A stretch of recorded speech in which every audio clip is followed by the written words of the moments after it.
Assalamualaikum warahmatullahi wabarakatuh. Di sini saya Nurul Amariyah dan teman-teman saya Nisful Laili, Umi Kalsum Alu, Mamluatu Rahmah, dan Dewi Agustina Sinta. Di sini kami dari kelompok 3 akan menjelaskan tentang fisiologi tumbuhan. Di sini saya akan menjelaskan pengertian tentang fisiologi tumbuhan. Fisiologi tumbuhan adalah cabang botani yang mempelajari bekerjanya sistem kehidupan di dalam tubuh tumbuhan dan tanggapan terhadap pengaruh lingkungan sekitarnya sehingga tumbuhan tersebut dapat hidup.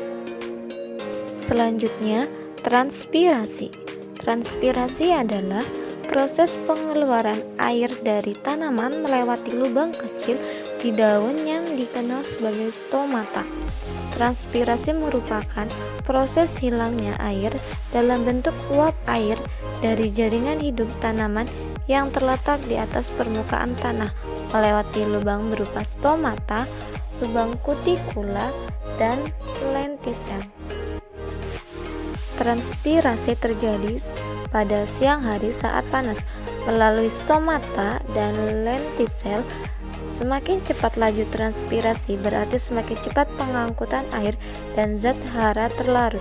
Demikian pula sebaliknya, alat untuk mengukur besarnya laju transpirasi melalui daun disebut transpirometer.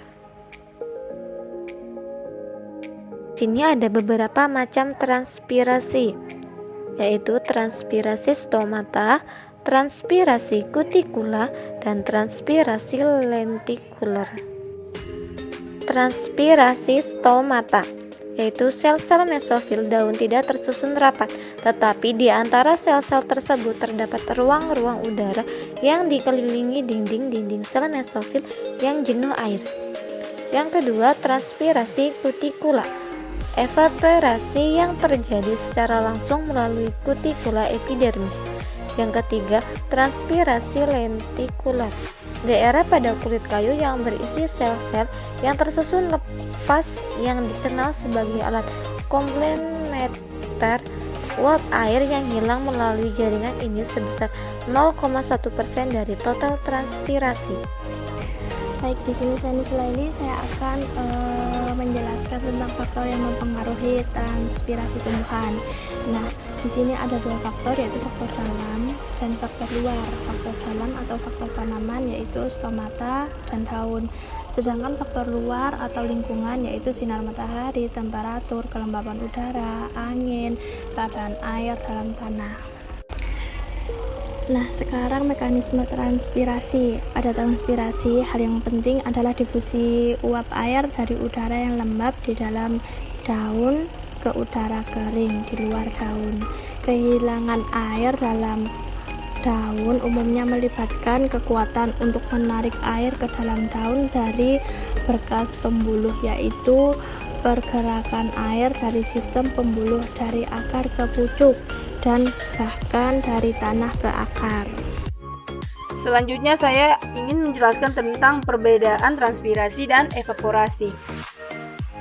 Perbedaan transpirasi dan evaporasi. Transpirasi ini terbagi menjadi 4. Yang pertama yaitu proses fisiologis atau fisika yang termodifikasi.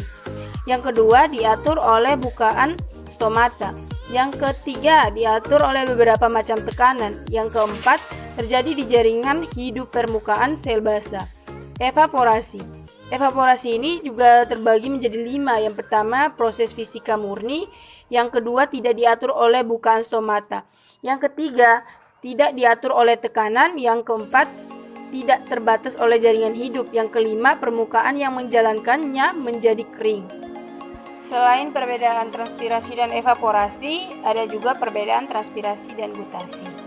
Perbedaan transpirasi dan gutasi. Transpirasi ini dibagi menjadi 6. Yang pertama terjadi siang hari. Yang kedua air yang hilang berbentuk uap air. Yang ketiga yang dilepaskan uap air murni. Yang keempat terjadi melewati stomata, lubang kutikula, dan lentisel. Yang kelima terkendali oleh stomata. Yang keenam menurunkan suhu pada permukaan tanaman. Selanjutnya yaitu gutasi. Gutasi ini terbagi menjadi 6 juga. Yang pertama pada malam hari, yang kedua air yang keluar berbentuk cair.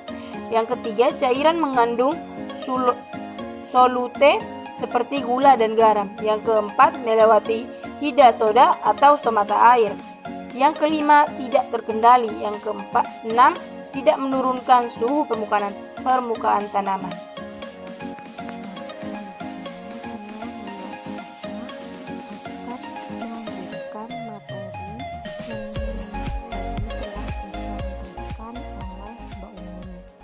Nah, materi yang selanjutnya yaitu cara pengukuran transpirasi.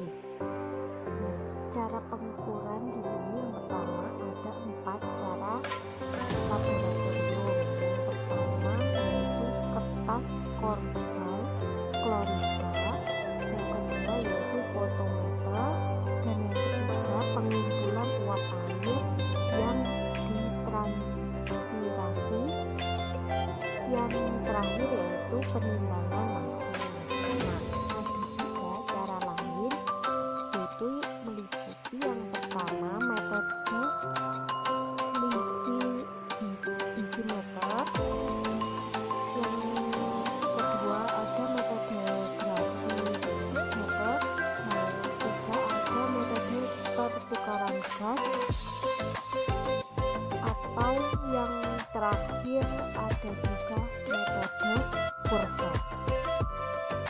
Nah, selanjutnya kita masuk ke istilah evapotranspirasi, di mana peristiwa berubah air menjadi uap dan bergerak dari permukaan tanah dan permukaan air ke udara disebut evaporasi atau penguapan. Peristiwa penguapan dari tanaman disebut dengan transpirasi. Kedua-duanya bersama-sama disebut dengan evapotranspirasi. Jadi evapotranspirasi ini peristiwa berubahnya air atau yang berubahnya air menjadi uap yang bergerak ke atas dari tanah ke udara itu, atau bisa disebut juga penguapan. Dan transpirasi itu peristiwa Baik, saya akan melanjutkan penjelasan dari teman saya. Saya Dewi Agustin Sinta, NPM 21901013072. Peranan transpirasi, pengangkatan air ke daun dan difusi air antar sel, penyerapan dan pengangkutan air hara, pengangkutan asimilat, membuang kelebihan air, pengaturan bukaan stomata, mempertahankan suhu daun. Lanjutan, berpengaruh transpirasi yang merugikan jika tanah cukup menggunakan air. Laju transpirasi yang tinggi dalam jangka waktu yang pendek tidak akan menimbulkan kerusakan yang berarti pada tumbuhan. Tapi jika kehilangan air berlangsung terus melalui absorpsi, pengaruh transpirasi yang merugikan akan kelihatan dengan layunya daun. Sebagian akibat hilangnya turgor. Oke teman-teman, itulah tadi penjelasan dari kami tentang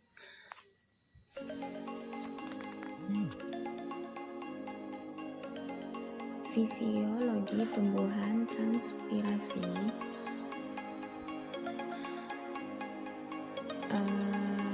Semoga penjelasan dari kami bermanfaat, dan jika ada salah ucap kami mohon maaf yang sebesar-besarnya. Sekian, terima kasih. Wassalamualaikum warahmatullahi wabarakatuh.